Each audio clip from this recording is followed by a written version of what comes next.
Sometimes I regret not saving that guy's life. You know, sometimes I sit there and I'm like, you know, that's probably what a Christian would do. And yet I didn't have the guts to do it.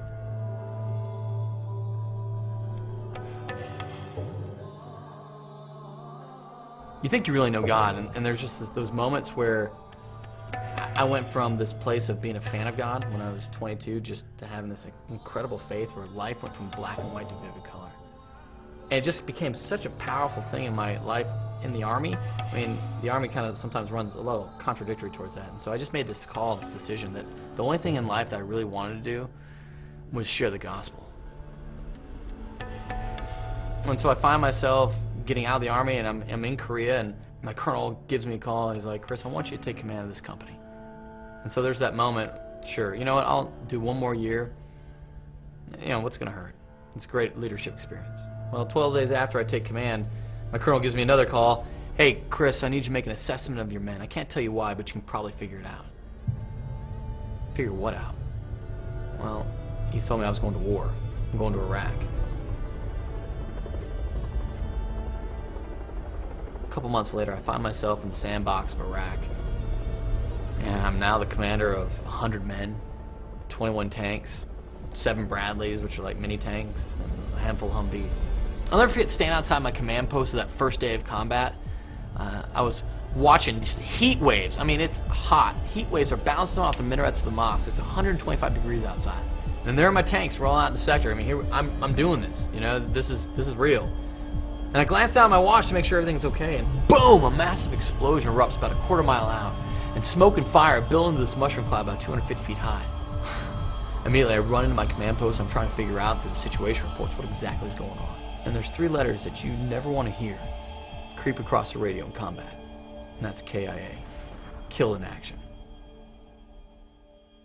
The first 4 minutes, I lose my first soldier. Immediately, I run and I go grab my M4 carbine rifle, my 9mm pistol. I put my flak vest on and I sprint down to my tank. And I charge that 50 caliber machine gun. My loader takes a 45-pound, 120mm round. He puts it in the breech of the main gun. My gunner toggles the switches on the computer while my driver pushes that 72-ton beast of machine 43 miles an hour toward the west gate.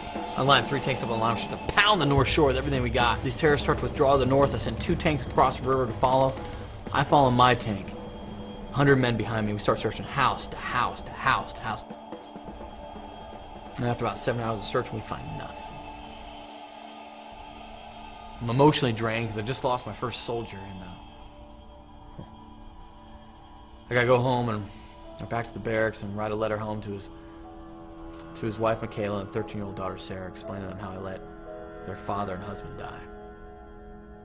You know, you got one job as a military leader, and that's to bring back everyone home alive.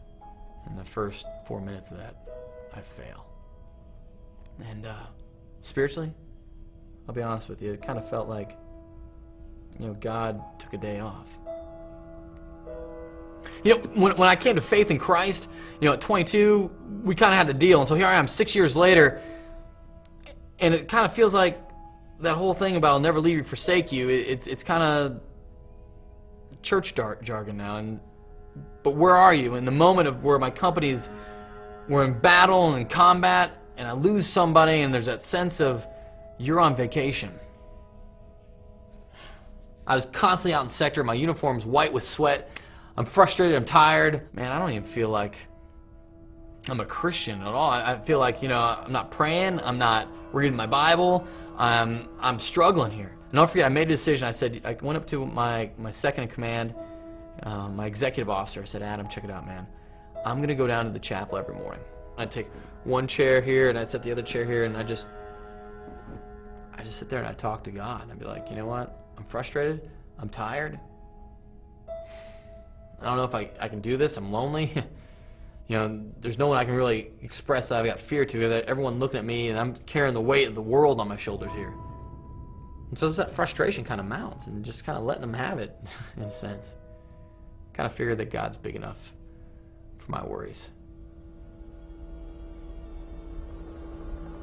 This one time, we were out in sector, and all of a sudden this terrorist takes a car bomb. And you know, terrorist, that's not like he's got a uniform. He looks like everybody else. He takes a car bomb and he plows it right into one of my men's tanks. The car doesn't explode. In fact, he There was something wrong, or he miscalibrated. Somehow the detonator didn't work, and he rams the car straight into the tank. And this is a 2.5-ton car running into a 72-ton tank. He loses. He's knocked out. The entire gas tank explodes. We have a massive inferno moving from the rear of the car to the front of the car where all these bombs are. And so this terrorist rolls out of the car because he wakes up because the heat must be just incredible, and he's starting to roll away from the blast. And there's a moment. I'm not going to lie to you. There's a moment I could have saved his life. I saw it.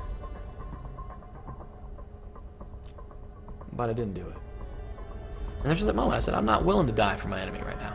I'm not willing to do it. And so I watch him.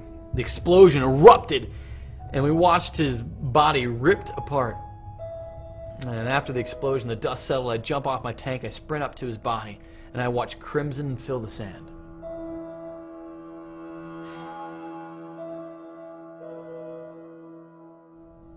I'm that terrorist. When it comes to how I've affected my life towards God, I've been an enemy of him. And yet, he didn't sit back in his tank and just watch me die. He decided to come from heaven to earth to take that blast for me. Life is so short, and it's so urgent, and we have just this need to share the hope that we have with people who have no clue. I look at that terrorist, there's no way that I would ever go and save that guy's life, because I'm not that kind of a hero. I'm not willing to go and risk my life for an enemy. Yet, Christ did that very thing for me. So I owe him everything. And that's why he's first in my life, because he was willing to do what I never was able to do. I am Chris Plekenpol, and I am second.